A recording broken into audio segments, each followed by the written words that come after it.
Here's Democratic Senator Mark Warner of Virginia and his hot take on the arrest. Watch. But I got to tell you, it kind of makes me, looking at this crowd doing a victory lap, when all the senior FBI officials across all key divisions have been fired for political purposes, when in some field offices up to 45% of the FBI officers who were doing things like counter-espionage and cyber have been assigned to do immigration cases.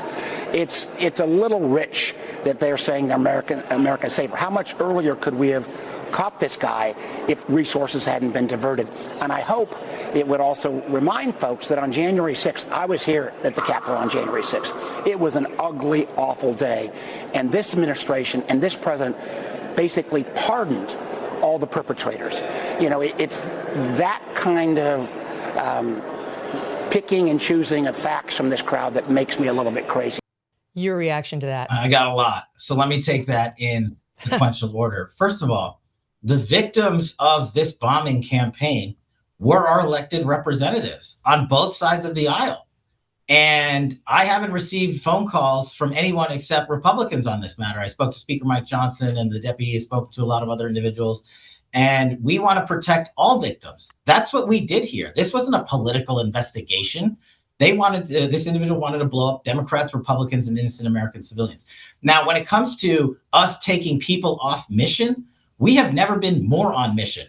We have this year alone arrested 35% more spies from China, Russia, Iran, and the DPRK than last year alone.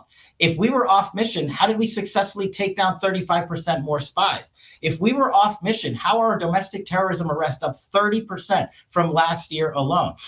If we were off mission, how have we dismantled 1,800 criminal gang enterprises? That is up 35%. Megyn, we have found 6,000 children and identified 6,000 children. That is an increase of 23% from last year alone. We've seized enough fentanyl to kill 127 million Americans. That's up 30% from last year alone. So if we weren't doing the work, the mission of the FBI to defend the homeland and crush violent crime, then what are these political statements about? In my opinion, they're just that. Political statements that are yelling back into an empty ether, but this FBI is doing the work.